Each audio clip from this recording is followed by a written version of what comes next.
Ma'am, hemoglobin gover, Yes. zeta chains and two beta like epsilon chain, ma'am.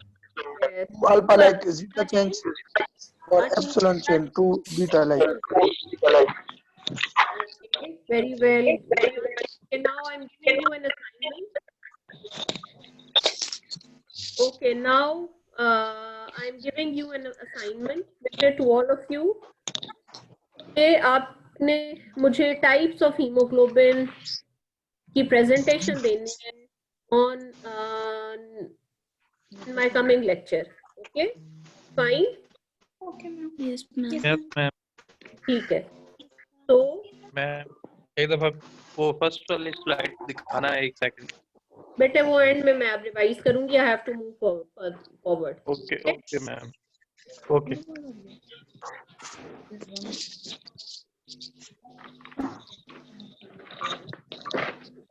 अच्छा जी. So embryonic haemoglobin is composed of that is present during सबको mute कर दें.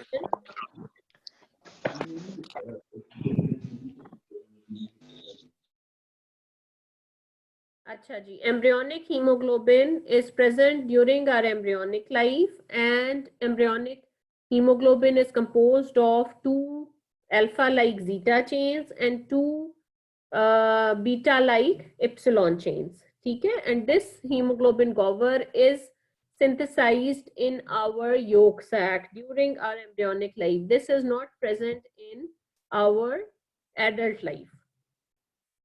Then we come to our hemoglobin F. Hemoglobin F is only synthesized during fetal development, and it consists of two alpha chains as we have discussed and two gamma chains, alpha 2, gamma 2. In the 5th week, क्या होगा कि the site of synthesis of hemoglobin F, it shifts first to the liver and then to the bone marrow. तो सबसे पहले क्या हो रहा है बेटे कि हीमोग्लोबिन गोवर है which is being synthesized in our yolk sac, और हीमोग्लोबिन गोवर के बाद हमारे पास आता है हीमोग्लोबिन F जिसकी कॉम्पोजिशन है अल्फा 2 एंड गामा 2, और इसकी सिंथेसिस होती है first in the liver and then it shifts to the bone marrow in the 5th week.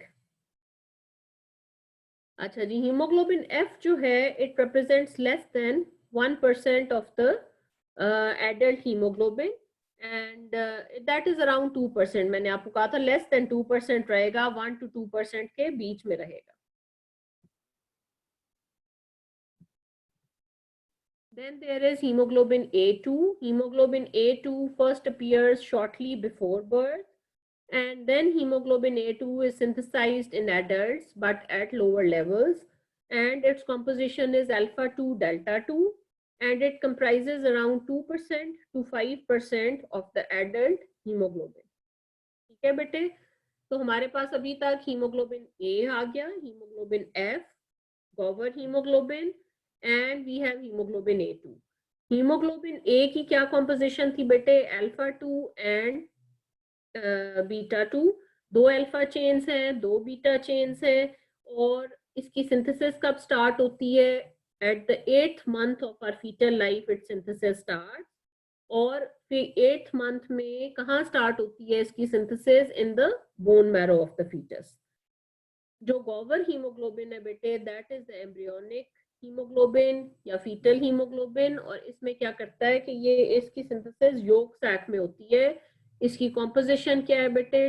Zeta 2 epsilon 2. Zeta 2 का क्या मतलब है कि zeta belongs to the class of alpha chains and epsilon belongs to the class of beta chains. और हमारे पास आ जाता है haemoglobin F, that is hemoglobin F belongs to it has alpha 2, two alpha like chains and two gamma chains. और इसके बाद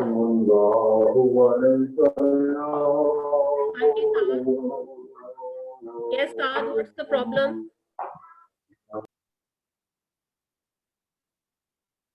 अच्छा जी.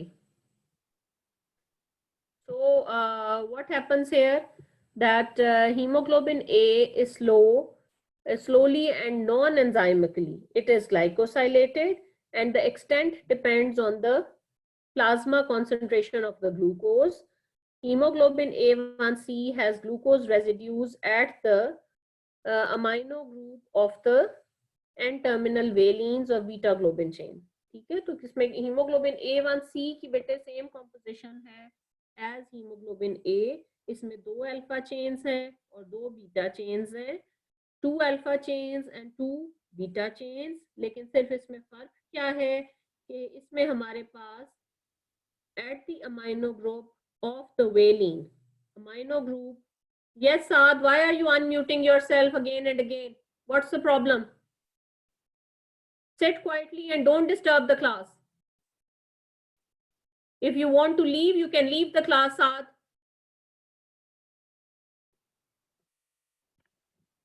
हीमोग्लोबिन A1C में क्या है, 2 अल्फा चेन्स हैं और 2 ही हमारे पास बीटा चेन्स हैं. बीटा चेन के साथ हमारे पास जो अमाइनो टर्मिनल के ऊपर वेलिन प्रेजेंट होता है उस पे ग्लूकोज अटैच हो जाता है. ठीक है, so the glucose becomes attached at the amino terminal of the valine of the beta globin chain. ठीक है, so increased amount of this hemoglobin A1C is shown in the patients of diabetes mellitus. बेटे first year, is it clear कि इसकी haemoglobin A1C की clear cut?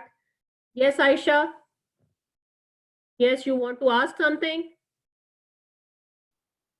Okay, so haemoglobin A की same composition है जैसे आपके पास बेटे हीमोग्लोबिन A की कॉम्पोजिशन थी. 2 अल्फा चेन्स हैं और 2 ही हमारे पास बीटा चेन्स हैं.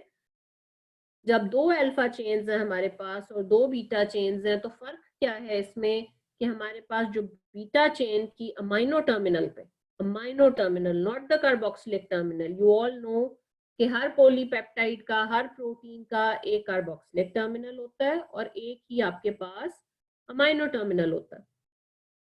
तो जो अमाइनो टर्मिनल है उसके ऊपर प्रेजेंट है वेलिन. कौन सा अमाइनो एसिड प्रेजेंट है? वेलिन. नाउ वेलिन के साथ अटैच हो जाती है ग्लूकोज. तो इस वजह से इसकी बेटे क्लिनिकल रेलेवेंस, क्लिनिकल इंपॉर्टेंस बहुत ज्यादा बढ़ जाती है. क्या इसकी इंपॉर्टेंस है कि the increased amount is found in the diabetes mellitus patients. जो डायबिटिक पेशेंट्स होते हैं उनके अंदर हम हीमोग्लोबिन A1C की कॉन्सेंट्रेशन देख सकते हैं.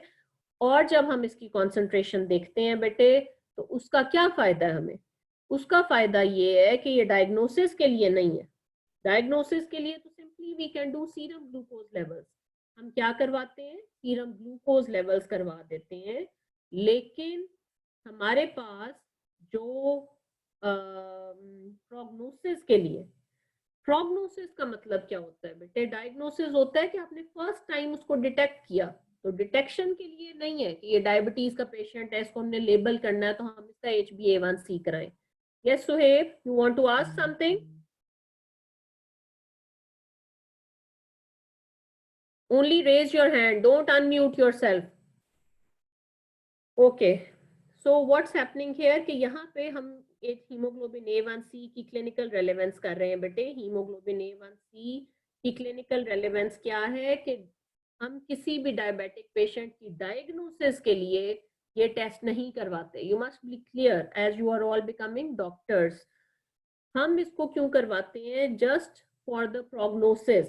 प्रोग्नोसिस क्या है बेटे कि आपने देखना है कि अगर ये डायबिटिक पेशेंट है, नोन पेशेंट है, वो नोन पेशेंट है पहले से, तो उसमें यू हैव टू सी कि weather this hemoglobin A1C levels were within the normal range or they were exceeding too much.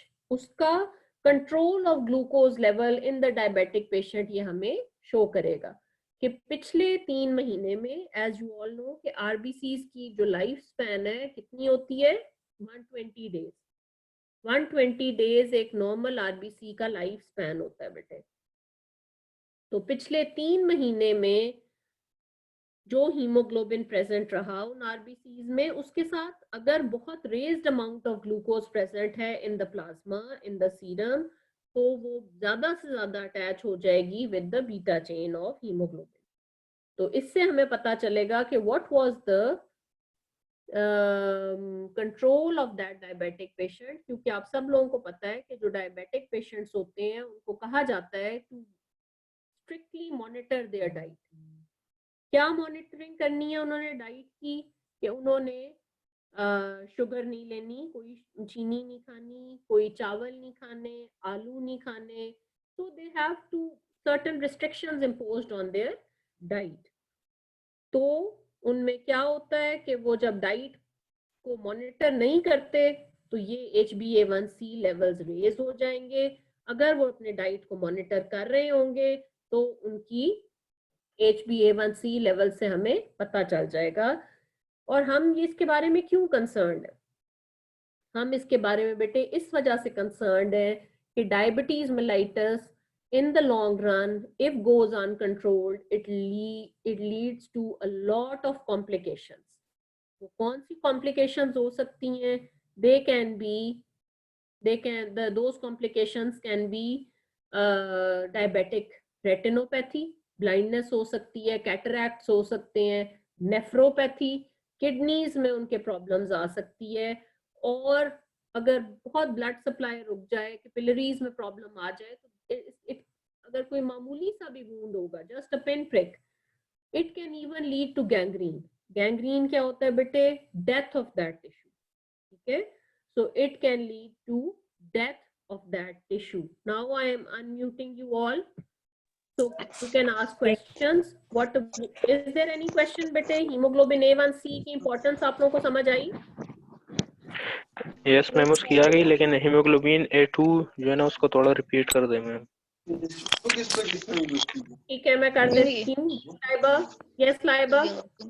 Ma'am haemoglobin A2 को रिपीट कर दें, और मैम ये जो हीमोग्लोबिन A1C है, इसका टेस्ट जो है वो क्या शो करता है? Ma'am increase level of glucose होगा। हाँ, hemoglobin A1c is not used for diagnosis। Diagnosis के लिए हम आपकी आवाज नहीं आ रही। Diabetic patient, we just use it in for seeing the prognosis कि उसका कंट्रोल कैसा था। जो नॉन डायबिटिक पेशेंट है, मैम उसका आपकी आवाज कंट्रोल नहीं ऑफ आ रही। Glucose over the past 3 months कैसा था। मैम आपकी आवाज नहीं आ ठीक रही। है, मैम आपकी आवाज नहीं आ रही। Hello yes Laiba. हेलो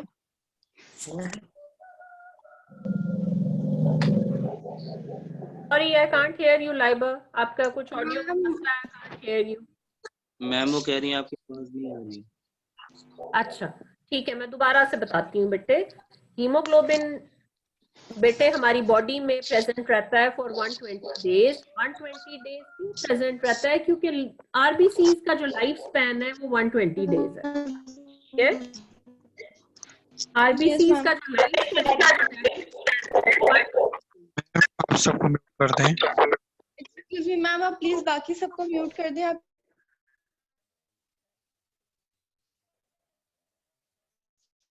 अच्छा जी, हीमोग्लोबिन A1c की क्या इंपॉर्टेंस है बेटे? कि हमारे पास एक डायबिटिक पेशेंट है। डायबिटिक पेशेंट कौन होता है? शुगर का पेशेंट, जिसको आम जुबान में कहा जाता है डायबिटीज मेलाइटस। डायबिटीज मेलाइटस बेटे एक बहुत ही कॉमन डिजीज है, और इसकी डायग्नोसिस हम इसके ऊपर नहीं करते, हीमोग्लोबिन A1c के ऊपर। ये आप सबको पता होना चाहिए, क्योंकि इसकी डायग्नोसिस के लिए हम उसके ब्लड में उसके शुगर लेवल्स देखते हैं। Blood sugar level is enough to diagnose a patient of haemoglobin. लेकिन इसकी प्रोग्नोसिस क्या होता है बेटे? कि उसका रन ऑफ दैट डिजीज हम देखना चाहते हैं कि वो डिजीज किस पैटर्न में रन कर रही है। उसका लेवल बहुत शुगर का ऊपर जा रहा है या वो कंट्रोल में है।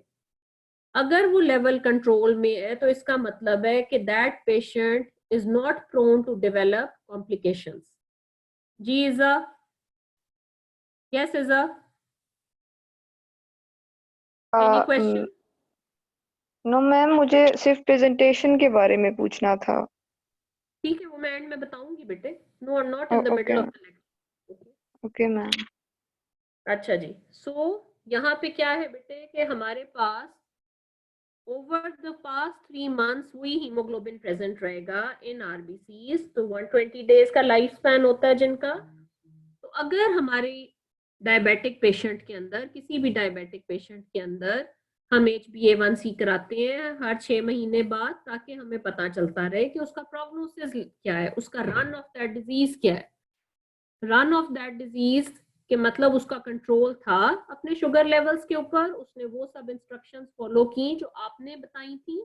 आप डॉक्टर है ना उसके, तो आपने जो उसको इंस्ट्रक्शंस बताई कि चावल नहीं खाने, आपने आलू नहीं खाने, मीठा नहीं डालना चाय में, आपने ज्यादा मीठे फल नहीं खाने, आपने सेब खा लेना है, आपने अमरूद खा लेना है, आपने केला नहीं खाना, आपने ज्यादा जो आम है वो नहीं खाने।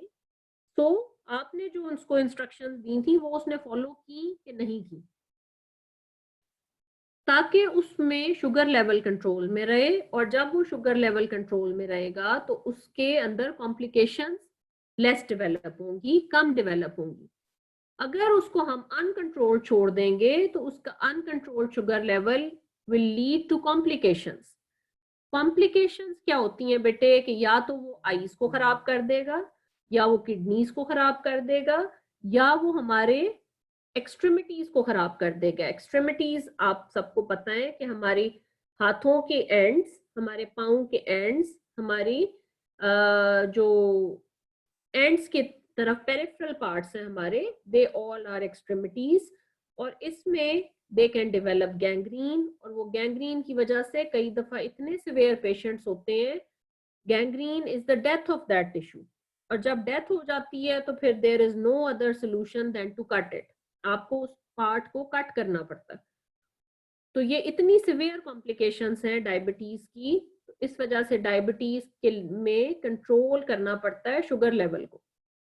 तो उस कंट्रोल को मॉनिटर करने के लिए हमने देखना है HbA1c।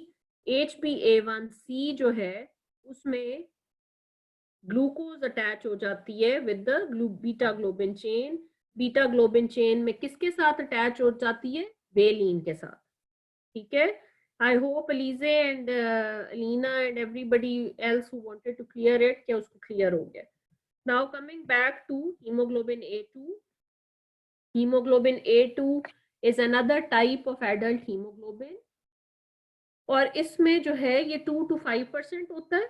और इसमें हमारे पास 2 अल्फा चेन्स हैं और 2 डेल्टा चेन्स हैं। सिंपल, इसमें तो कोई मुश्किल बात नहीं थी बेटे। ठीक है, इसकी कॉम्पोजिशन में 2 अल्फा चेन्स हैं, 2 डेल्टा चेन्स हैं, और ये 2 to 5% होता है, और it first appears shortly before birth. Yes, Arsal? Yes, Arsal, you want to say something? No ma'am. Okay. Have you understood HbA1c? जी ma'am. Okay, fine. So all of you keep yourself muted, bete. I have also muted all of you from here. अच्छा जी. So clear? Hemoglobin A1c इसकी prognostic importance है, इसकी में हमें yes ma'am, clear हो गया। ठीक है उस्मान, समझ आ गई? यस मैम, आ गई। ओके, तो हीमोग्लोबिन ए में हमारे पास 2 अल्फा चेन्स हैं और 2 बीटा चेन्स हैं।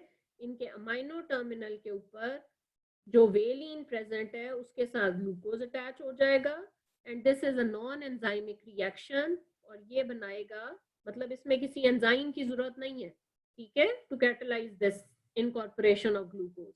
जो ग्लूकोज हमारे ब्लड में प्रेजेंट होगा, नॉर्मली भी ये हीमोग्लोबिन A1c हमारे ब्लड में प्रेजेंट होता है, लेकिन ये हीमोग्लोबिन A1c के लेवल्स जो होंगे वो with in normal range fall करने चाहिए। अगर ये एक्सीड करते हैं तो इट मींस डायबिटिक, और अगर ये बहुत ज्यादा एक्सीड कर जाते हैं तो it means they are uncontrolled. ठीक है, वो अनकंट्रोल्ड डायबिटीज को शो करता है। तो हीमोग्लोबिन ए में बीटा चेन्स के अमाइनो टर्मिनल के ऊपर वेलिन के साथ ग्लूकोज अटैच कर जाएगा, और उस ग्लूकोज की अटैचमेंट के बाद ये हीमोग्लोबिन ए क्या बन जाएगा? hemoglobin A1C, hemoglobin A1C. अच्छा जी, now coming to a very important part, बहुत important aspect है ये बेटे, you have to understand this before we begin with the hemoglobinopathy.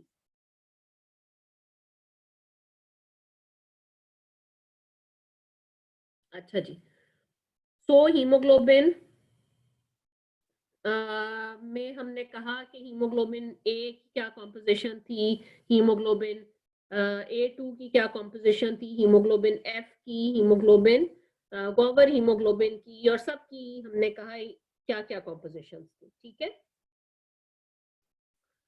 इसमें हमारे पास हीमोग्लोबिन में मैंने आपको कहा कि दो पार्ट्स थे, हीम है और ग्लोबिन है। ग्लोबिन जो है उसमें मैंने आपको बताया कि हीमोग्लोबिन के पास 4 पॉलीपेप्टाइड चेन्स हैं, 2 अल्फा चेन्स हैं और 2 हमारे पास बीटा चेन्स हैं। जो अल्फा चेन्स के लिए बेटे जीन प्रेजेंट है वो कौन से क्रोमोसोम पे है, और जो बीटा चेन्स के लिए हमारे पास जीन्स प्रेजेंट है वो कौन से क्रोमोसोम्स पे हैं, ये हमने यहाँ पे देखना। जब हम जीन्स देखेंगे, because all of you know कि how important is now the understanding of genetic level या molecular level of the disease. जब हम इनको समझते हैं तो फिर हम डिजीज तक पहुंच जाते हैं कि यहाँ पे जेनेटिक एरर था कोई जिसकी वजह से डिजीज डेवलप हुई।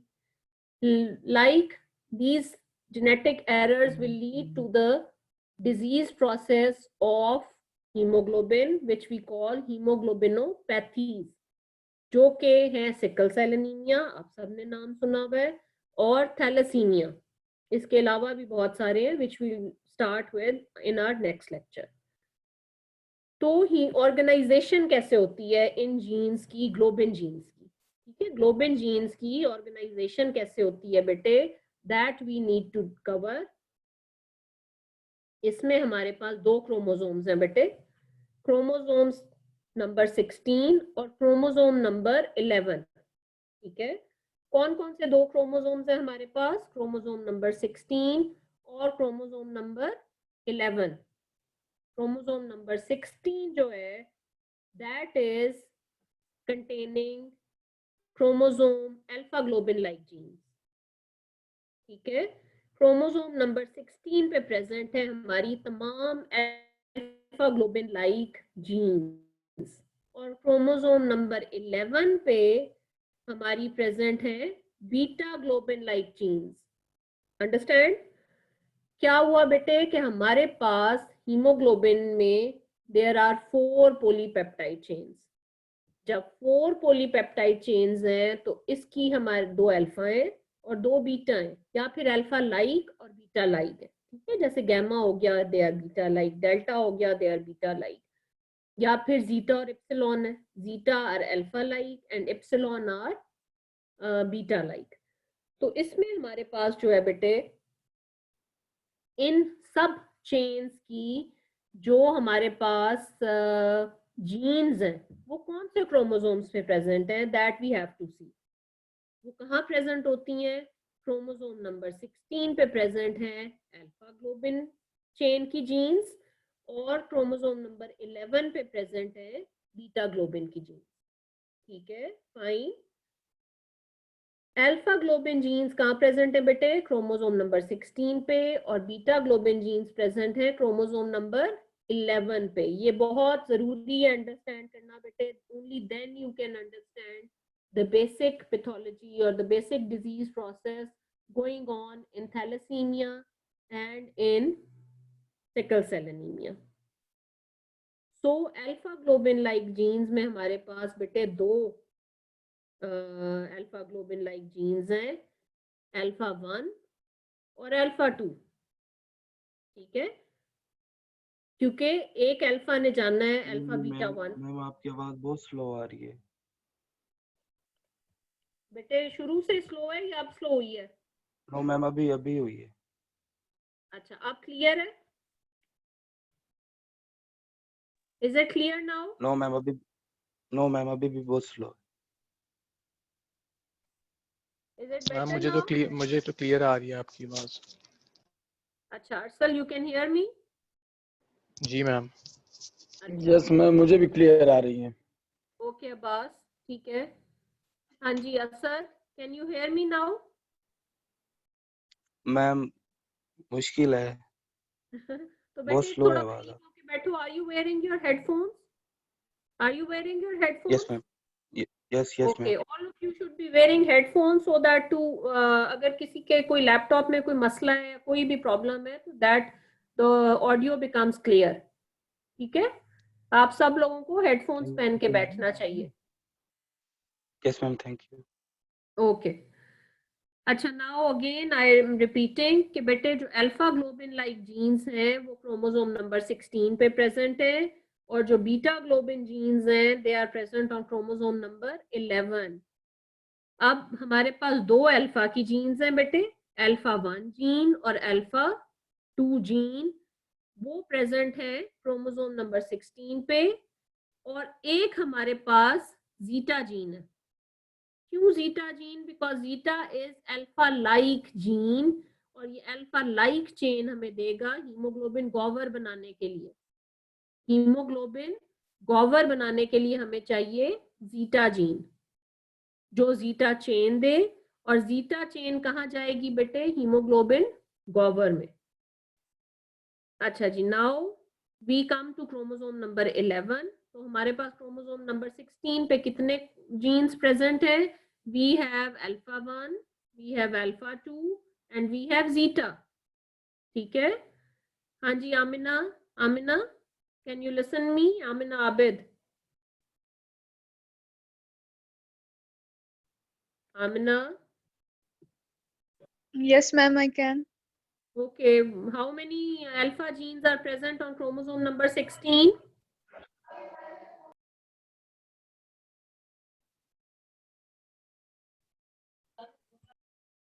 Three.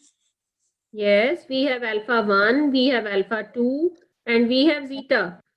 Yes, Atik, how many alpha genes are present on chromosome number 16?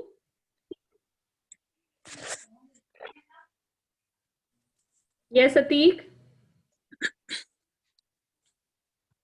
We have alpha 1, we have alpha 2, and we have zeta. Acha ji, yes, Dua. Dua Ali. Yes, ma'am. How many alpha genes are present on chromosome number 16? Ma'am, alpha 1 and alpha 2. And Zeta gene is present. zeta gene. Shabash bete. Okay. Gagan Kumar. Gagan, how many alpha genes are present on chromosome number 16? Ma'am, alpha 1, alpha. Alpha 1, alpha 2, and? Hello. And zeta. And zeta gene. Zeta. Zeta. Okay. Yes, ma'am. Okay. Now, Hasib, how many alpha genes are present on chromosome number 16? Ma'am, alpha 1, alpha 2, and zeta gene. Okay. Okay. Raman Arshad. Yes, Raman, where are you? Ma'am, it's Roman. Yes, Roman. How many alpha Yes, genes are present on chromosome number 16? Ma'am, alpha 1, alpha 2, and zeta. Good, excellent. Okay, Usman. Usman, Yes, Rafu, ma'am. how many alpha genes are present on chromosome number 16? उसमें ma'am 3 है, एक alpha 1, alpha 2 और zeta gene. शाबाश, excellent बेटे। अच्छा जी, ठीक है। Okay. Now we begin with beta genes. Beta genes are present on chromosome number 11. Chromosome number 11 पे there is only one beta gene. This is very very important बेटे, कि हमारे पास अल्फा की 2 जीन्स थी और एक अल्फा लाइक जीन थी which was zeta. 2 alpha की जीन्स थी, अल्फा 1, अल्फा 2 और एक अल्फा लाइक जीन थी that was zeta. Present on chromosome number 16। लेकिन बीटा के अंदर हमारे पास सिर्फ एक ही बीटा जीन है बेटे, जो कि दोनों में दे रही है हीमोग्लोबिन। दोनों बीटा जीन्स चेन्स बना रही है। एक beta gene present on chromosome number 11। एक ही सिर्फ बीटा जीन है बेटे जिसने सारी बीटा चेन्स बनानी है, चाहे वो हीमोग्लोबिन ए में हो, चाहे वो हीमोग्लोबिन A2 में हो। ठीक है, हीमोग्लोबिन ए में हमारे पास 2 बीटा चेन्स थी ना बेटे, अल्फा 2 और बीटा 2 उसकी कॉम्पोजिशन थी। वो दोनों ही एक बीटा चेन बनाएगी, सिर्फ एक beta gene that will synthesize all the beta chains in haemoglobin A. अच्छा जी, फिर हमारे पास एक है हमारे पास डेल्टा जीन, जो हमें दोनों चेन्स देगी इन हीमोग्लोबिन A2। हीमोग्लोबिन A2 के लिए हमें दोनों जो डेल्टा वो चेन्स हैं वो कहाँ से मिलेंगी? सिर्फ एक डेल्टा जीन से, which is present on chromosome number 11। जी Irfan? Yes Irfan? Why have you unmuted yourself? Yes, you want to ask? Ma'am समझ आ गई मुझे, वो एक बात पूछनी समझ। ओके, सो डेल्टा की एक जीन है और बीटा की भी एक ही जीन है। बीटा दोनों चेन्स के लिए एक ही बीटा जीन जो है वो प्रोवाइड करेगी दोनों बीटा चेन्स हीमोग्लोबिन ए में।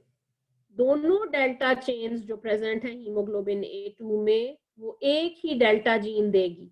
Only one delta gene will give you both the delta chains in hemoglobin A2। Gamma की हमारे पास 2 जीन्स हैं, G gamma and A gamma. ठीक है, 2 गैमा चेन्स हमें चाहिए हीमोग्लोबिन F की सिंथेसिस के लिए। उन दोनों के लिए अलग अलग हमारे पास बेटे गैमा जीन्स हैं, which are present on chromosome number 11। Chromosome number 11 पे कौन सी जीन्स प्रेजेंट है? बीटा चेन की और बीटा लाइक चेन्स की। ठीक है, समझ आ गई बेटे? जो अल्फा चेन्स और अल्फा लाइक चेन्स की जीन थी वो कहाँ प्रेजेंट थी? On chromosome number 16। जो बीटा जीन चेन्स के लिए और बीटा लाइक चेन्स के लिए जीन्स हैं वो कहाँ प्रेजेंट है? On chromosome number 11। एक ही हमारे पास बीटा जीन है जिसने दोनों बीटा चेन्स बनानी है। एक हमारे पास डेल्टा जीन है जिसने दोनों डेल्टा चेन्स बनानी है। वो दोनों डेल्टा चेन्स कहाँ जाएंगी? इन हीमोग्लोबिन A2। 2 हमारे पास गैमा जीन्स हैं। Why do we need them? We need them to synthesize hemoglobin F, क्योंकि हीमोग्लोबिन F की कॉम्पोजिशन है बेटे अल्फा 2 गैमा 2 और हीमोग्लोबिन A2 की कॉम्पोजिशन है अल्फा 2 डेल्टा 2। हीमोग्लोबिन A की कॉम्पोजिशन है अल्फा 2 बीटा 2। अब हमारे पास रह गया हीमोग्लोबिन गोवर। हीमोग्लोबिन गोवर जो है that is synthesised by sharing of zeta 2 epsilon 2। तो जीटा जो दोनों हैं वो आ रही हैं अल्फा जीन से, और वो अल्फा लाइक जीन कौन सी है? Zeta gene. कहाँ प्रेजेंट है वो? On chromosome number 16। और जो इप्सिलॉन की दोनों चेन्स हैं वो कहाँ से आएंगी बेटे? फ्रॉम इप्सिलॉन जीन, जो कि प्रेजेंट है ऑन क्रोमोसोम नंबर 11। ठीक है, on chromosome number 11। Fine, okay बेटे? Yes Yes, ma'am. Good Asad, fine. Okay.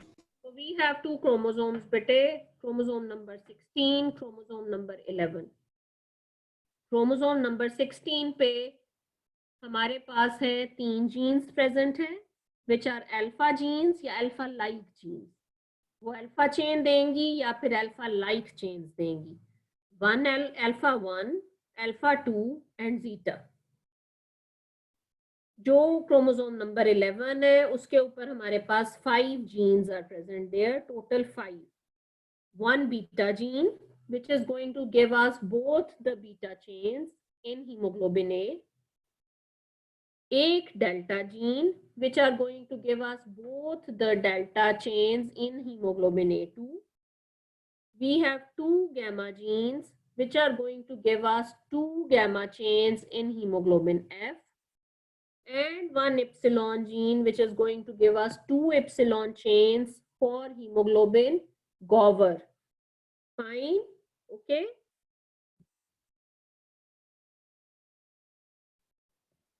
Ma'am ये गेमा वाला बताते हैं जरा।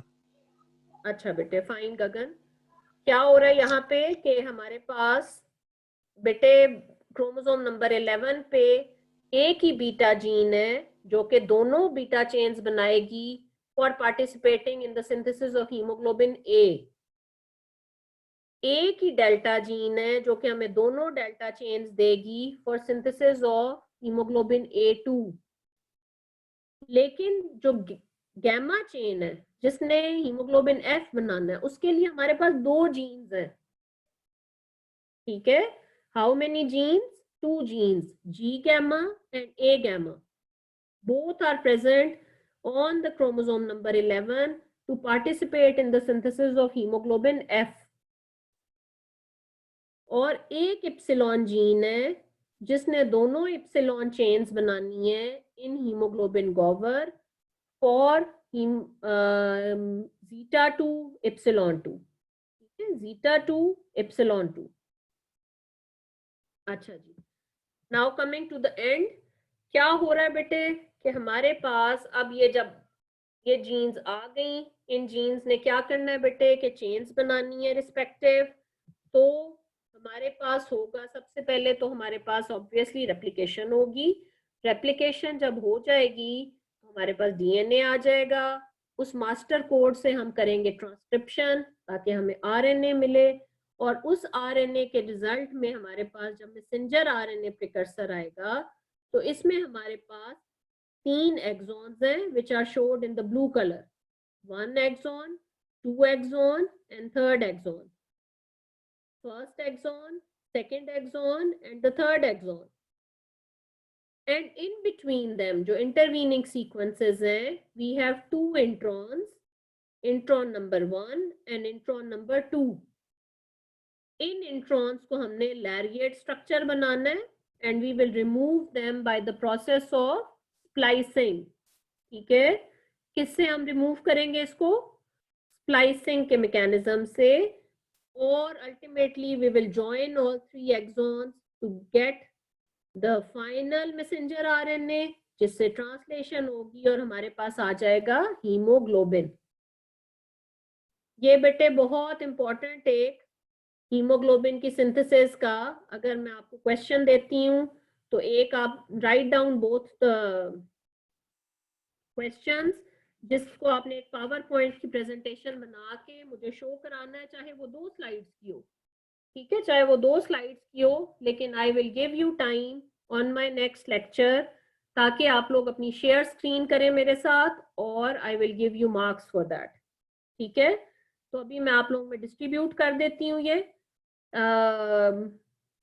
10 स्टूडेंट्स में मैं ये डिस्ट्रीब्यूट करूंगी जो 2-2 मिनट की अपनी मुझे स्लाइड्स दिखाएंगे। ओके, सो आमिना आबिद, अरसल, गगन कुमार, अबू बकर वहीद, एहसन चट्टा एंड आयशा खालिद, ठीक है बेटे। आप लोगों ने नाम लिख लिए, अपने नोट डाउन कर लिए? Yes ma'am. जी मैम।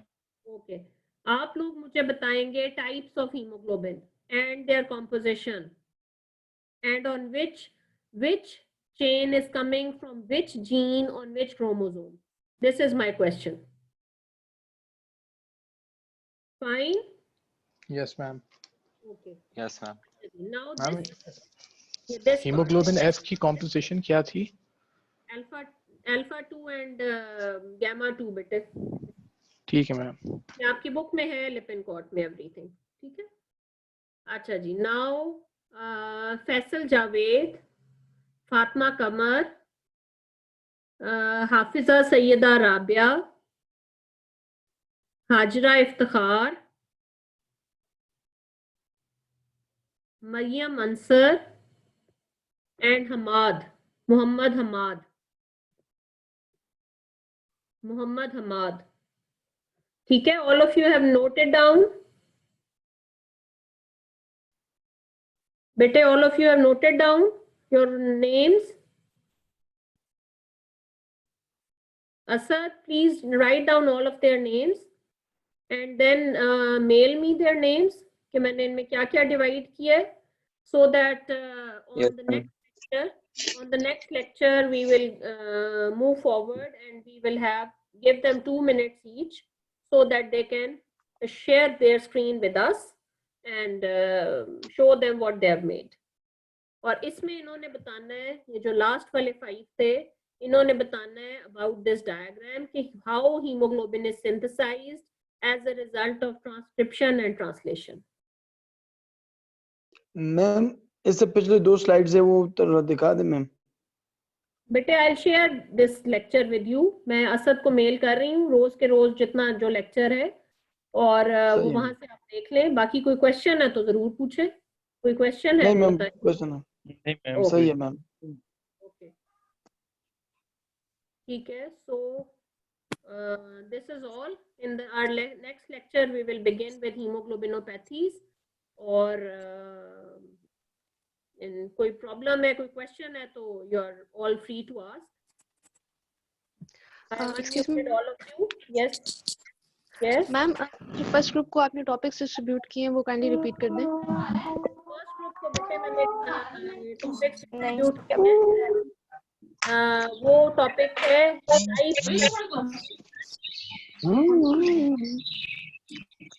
बेटे, that is type of haemoglobin. तो फर्स्ट ग्रुप को डिस्ट्रीब्यूट किए, that is types of haemoglobin. उसमें उन्होंने मुझे बताना है कि कौन सी टाइप्स है और उनकी चेन्स की क्या कॉम्पोजिशन है उस हीमोग्लोबिन की, और उस हीमोग्लोबिन में वो किस जीन से कौन सी चेन आ रही है, किस जीन से, present on which types, composition and organization. Yes, very nice, Asad, good. Okay, now जो सेकेंड ग्रुप को मैंने बताया है वो बताया है मैंने कि how haemoglobin is synthesised as a result of replication, transcription and translation. ये वाला जो आपका डायग्राम मैंने आपको दिखाया है कि इसमें हमारे पास 3 एक्सॉन्स हैं, 2 इंट्रॉन्स हैं।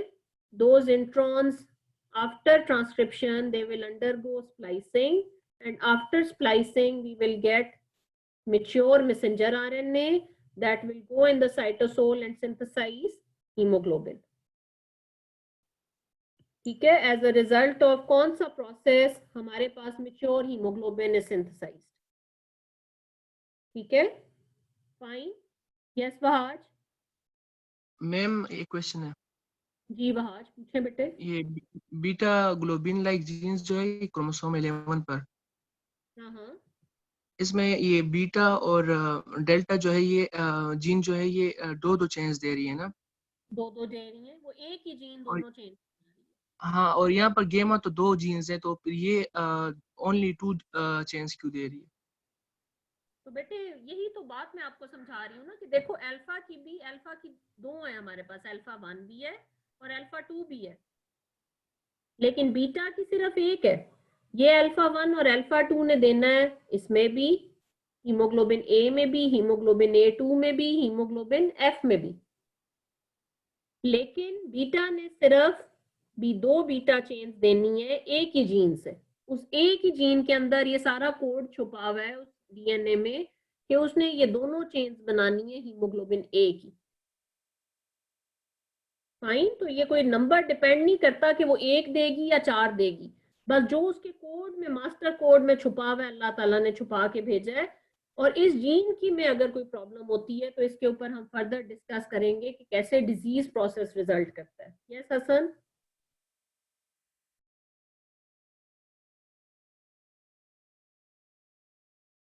Yes, Linter.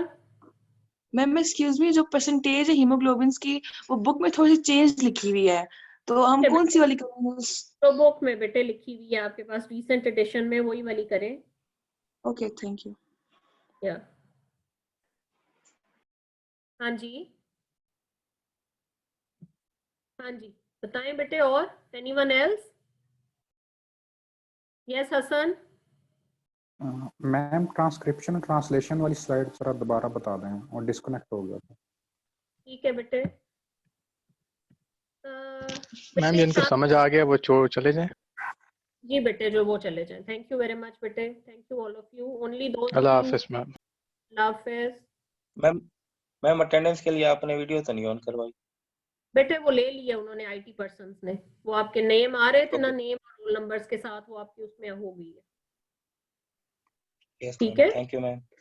जिसने क्वेश्चन बेटे पूछा है बस सिर्फ अगर वो रुकना चाहते हैं तो रुकें, otherwise all else can leave. Thanks ma'am. Thank you, thank you. Okay, अच्छा बेटे ये जो है हसन, यहाँ पे हमारे पास सबसे पहले मास्टर कोड होता है, वो हर क्रोमोसोम पे प्रेजेंट होता है। और क्रोमोसोम में क्या प्रेजेंट है? डीएनए। डीएनए की हुई रेप्लिकेशन, और रेप्लिकेशन के रिजल्ट में हमारे पास ट्रांसक्रिप्शन। ट्रांसक्रिप्शन जब होगा तो आरएनए बनेगा बेटे। आरएनए बनने से हमारे पास आएगा, ट्रांसक्रिप्शन के रिजल्ट से आरएनए प्रिकर्सर बन जाएगा।